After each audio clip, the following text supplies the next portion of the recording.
Siz ozmoqchisiz, lekin dietalar ham, mashqlar ham yordam bermayaptimi? Balki muammo sizning ovqatingizda emas, uyqungizda bo'lishi mumkin. Ha, to'g'ri eshitdingiz. Noto'g'ri uyqu sizni semirtiradi. To'g'ri uyqu esa aksincha ozishingizga yordam beradi. Bu videoda siz uyqu orqali qanday qilib vazn tashlash mumkinligini bilib olasiz. Demak, boshladik. Gap shundaki, biz uxlaganimizda organizmda muhim gormon ishlab chiqariladi. Masalan, melatonin. Bu uyqu gormoni. U nafaqat uyquni tartibga soladi, balki organizmda yog' almashinuviga ham ta'sir qiladi. Agar siz vaqtida uxlasangiz va sifatli uxlasangiz, melatonin normada ishlab chiqariladi va bu metabolizmni tezlashtirishga yordam beradi. Aksincha, agar siz kech uxlasangiz yoki uyqu yetarli bo'lmasa, organizmda kortizol, ya'ni stress gormoni ko'payadi. Kortizol yuqori bo'lsa, organizm yog'ni yoqmaydi, aksincha uni to'play boshlaydi, ayniqsa qorin sohasida.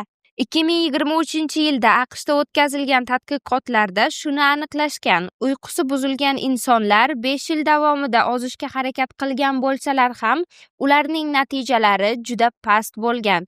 Ya'ni siz qancha dieta qilsangiz ham, agar uyqu normada bo'lmasa, vazn tashlash juda qiyinlashadi. Birinchi va eng muhim qoidasi 23:00 gacha uxlab qolish. Chunki aynan shu vaqtda melatonin eng faol ishlab chiqariladi. Agar siz kech uxlasangiz, bu jarayon buziladi. Ikkinchi muhim narsa uyqu davomiyligi. Organizm to'liq tiklanishi uchun kamida 7-8 soat uyqu zarur.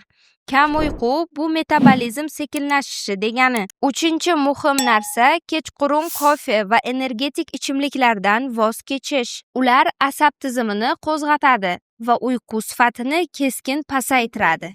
To'rtinchi qadam organizmda biologik ritmni tiklash.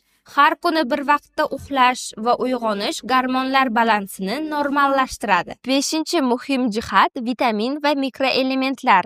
Masalan, D vitamini yoki magniy yetishmovchiligi uyquni buzadi va metabolizmni sekinlashtiradi.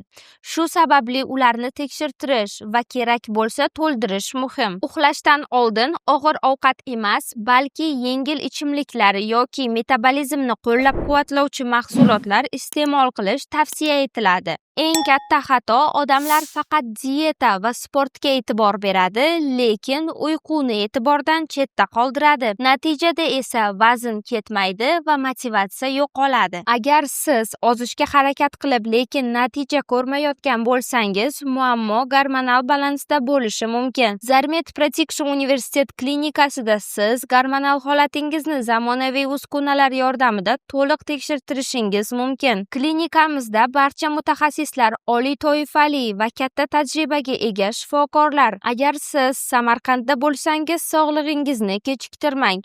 Manzil va aloqa raqamlari pastda qoldirilgan. Hoziroq ro'yxatdan o'ting. Unutmang, to'g'ri uyqu bu faqat dam olish emas, bu sizning vazningizni boshqaradigan eng muhim omillardan biri.